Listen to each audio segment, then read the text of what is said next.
Pria itu menghapus tanggal pada sebuah cek, lalu menggantinya dengan tanggal hari itu. Dengan hati-hati, ia memotong nama pemilik asli cek dan menempelkannya di cek tersebut. Kini, ia memiliki cek palsu.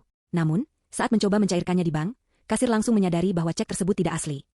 Meski pria itu berusaha tampak miskin dan memelas, ia tetap tidak berhasil mendapatkan bahkan $5.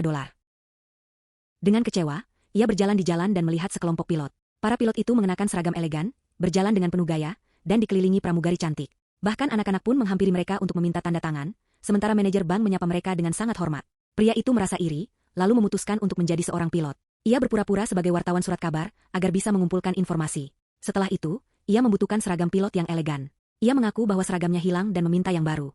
Karena tidak punya uang, ia sempat berpikir untuk membayar dengan cek palsu. Tapi pria di toko tersebut hanya meminta nomor karyawan, karena perusahaan akan menanggung biaya pembayarannya. Dengan seragam di tangan, pria itu langsung menjadi pusat perhatian. Wajahnya yang menarik, ditambah dengan seragam tersebut, membuatnya terlihat sangat berwibawa. Ketika kembali ke bank, perlakuan terhadapnya berubah total. Kini, mereka menerima cek-cek palsunya tanpa curiga. Berkat seragam itu, ia bisa menginap di hotel mewah hanya dengan menggunakan cek palsu. Ia bahkan mengambil pesawat mainan, merendamnya dalam air, lalu mengelupas logo maskapainya dan menempelkannya ke cek-cek palsu. Setelah menekannya dengan buku, ia mulai memproduksi banyak cek palsu. Bak mandi rumahnya pun penuh dengan pesawat mainan, sementara ia terus membuat lebih banyak cek untuk ditipu. Ia bahkan bisa terbang secara gratis, duduk di kokpit seolah-olah ia adalah karyawan maskapai. Ia telah menempuh lebih dari 3 juta kilometer, tanpa membayar sedikit pun, dan tanpa melakukan satu kesalahan pun. Untuk membuat cek palsunya terlihat semakin meyakinkan, ia memotret mesin cetak tua milik bank. Namun, karena jumlah cek palsu yang beredar semakin banyak, pihak kepolisian mulai menyelidiki dan memutuskan untuk menangkapnya.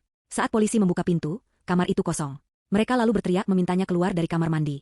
Pria itu pun keluar dengan tenang dan berkata, "Nama saya Alan Barry Allen, dari Dinas Rahasia Amerika Serikat." Ia menambahkan, "Rekan saya sudah menangkapnya," sambil berusaha melompat keluar dari jendela. Polisi tidak langsung percaya dan meminta identitasnya. Dengan tenang, ia memberikan dompetnya.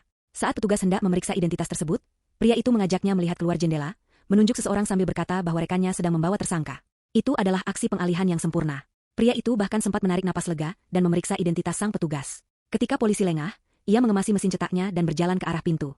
Namun tiba-tiba, polisi memanggilnya. Pria itu berbalik dengan gugup.